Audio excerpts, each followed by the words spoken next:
महाराष्ट्र की जुगाड़ वाली सरकार में शामिल एनसीपी के मुखिया शरद पवार इन दिनों बेहद परेशान हैं। वजह ये कि उनकी पार्टी के बड़े बड़े नेता एक के बाद एक भ्रष्टाचार के मामले में फंसते जा रहे हैं। 100 करोड़ की वसूली के मामले में अनिल देशमुख तो पहले से ही भागे भागे फिर रहे हैं। उसके बाद अजीत पवार की शुगर मिल को ईडी ने जब्त करके बड़ा झटका दे दिया। लेकिन अब बीजेपी छोड़कर पवार के साथ आए एकनाथ खड़से बुरी तरह फंस गए हैं। ईडी ने उनके दामाद को गिरफ्तार कर लिया है। गिरफ्तारी की तलवार एकनाथ खड़से पर भी लटक गई है।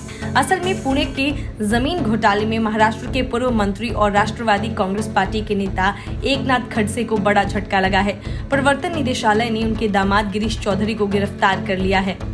मनी लॉन्ड्रिंग के सिलसिले में करीब 13 घंटे की पूछताछ के बाद एजेंसी ने चौधरी को गिरफ्तार किया। ईडी के अधिकारियों ने कहा कि चौधरी को पूछताछ के लिए बुलाया गया था।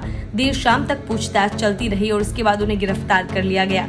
इस दौरान ईडी अधिकारियों ने उन दस्तावेजों को भी परखा जो चौधरी साथ लेकर आए थे।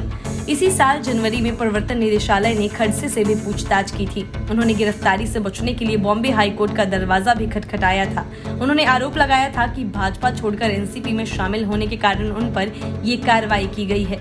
ईडी ने कोर्ट को बताया था कि जमीन सौदे में खड़से आरोपित नहीं है, लेकिन वे पूछताछ के लिए उपस्थित नहीं होते हैं तो उनको गिरफ्तार किया जा सकता है। साल 2016 तक खड़से भाजपा में थे। वे फडणवीस सरकार की कैबिनेट में मंत्री भी थे, लेकिन घोटाले का आरोप लगने के बाद उन्हें इस्तीफा देना पड़ा था। पुणे के पास MIDC में जमीन खरीद की गई थी। इसी मामले में वर्ष 2017 में ACB ने खड़से, उनकी पत्नी मंदाकिनी, दामाद गिरीश चौधरी समेत जमीन के मालिक अब्बास मकानी के खिलाफ केस दर्ज किया था। मामले में हेमंत गावड़े नाम के व्यक्ति ने खड़से पर सरकारी खजाने को लूटने का आरोप लगाया था। इसी आधार पर यह केस दर्ज किया गया था।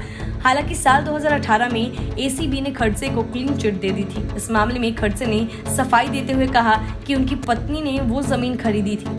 उनका इस मामले से कोई लेना देना नहीं। उन्होंने ये भी कहा था कि जमीन सौदे की 4 बार जांच हो चुकी है और हर बार उन्होंने जांच में सहयोग किया है। Bureau report, news of India.